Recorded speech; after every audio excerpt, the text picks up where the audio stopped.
como ustedes recordarán, la última Convención Colorada había resuelto establecer un mandato imperativo a todos los parlamentarios para que acompañen la reelección presidencial, sea cual fuere la vía instrumentada para tal efecto. Y aquellos que no lo hicieran corrían el riesgo de ser sancionados. La disidencia colorada sentó postura tanto en aquella ocasión cuando abandonó la convención como en la jornada de este jueves, donde ya anunciaron públicamente que recurrirán a la Corte Suprema de Justicia mediante una acción de inconstitucionalidad. También se pronunciaron en contra de lo resuelto recientemente de promover acciones contra la candidatura de Lugo, Jazmín.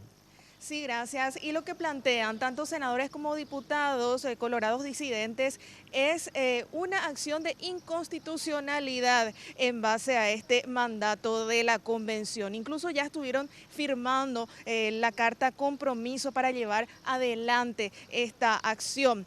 Ellos expresan que esto choca con la libertad de acción que tienen ellos como parlamentarios y también fustigaron la figura de la certeza constitucional para impulsar de esa forma la figura de la reelección presidencial. Aseguran que esto no existe en la jurisprudencia de nuestro país y esto es parte de lo que expresaban. Hacemos un llamado a la reflexión y siempre hemos dicho que vamos a tratar de convencer el camino que tiene que seguir el coloradí. Ese no es el camino. Nosotros queremos competir, creemos que no hemos ganado el derecho de pelear y de pedir una revancha democrática en la cancha y queremos que el pueblo colorado decida su futuro.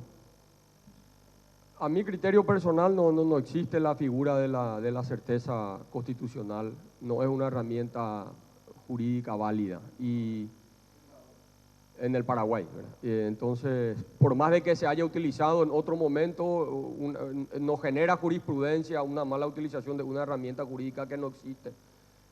Existe en otras naciones, en otros textos constitucionales, pero no en el nuestro. Yo ahora todo lo que sea concerniente a derecho constitucional, que me consultan, agrego, no olvidemos que estamos en la política criolla. Con el baretereato, con la prepotencia, con la matonería, con el soborno, con la coima, se consigue cualquier tipo de medida. Ahí por año asumí. Y en otro orden de cosas, también se refirieron a esta intención del cartismo de emprender algún tipo de acción por publicidad engañosa contra el expresidente Fernando Lugo, ya que señalan que él falsamente está promoviendo su supuesta candidatura a la presidencia en el 2018, cuanto que esto no es posible. En ese punto, incluso trataron de caraduras a los cartistas debido a que ellos estarían en la misma senda y esto es lo que manifestaban. Pedir una opinión a la Corte Suprema no sería el camino porque no es un órgano consultivo. Pedir una opinión a los miembros del Tribunal Superior de Justicia Electoral implicaría una preopinión por parte de ellos y sería causal de inhibición. Entonces no entiendo cuál sería el camino jurídico por el cual ellos buscarían que algunas de estas instituciones se expidan ante un hecho que todavía no es un hecho, ¿verdad? Porque todavía no hay la inscripción de ninguna candidatura. Y la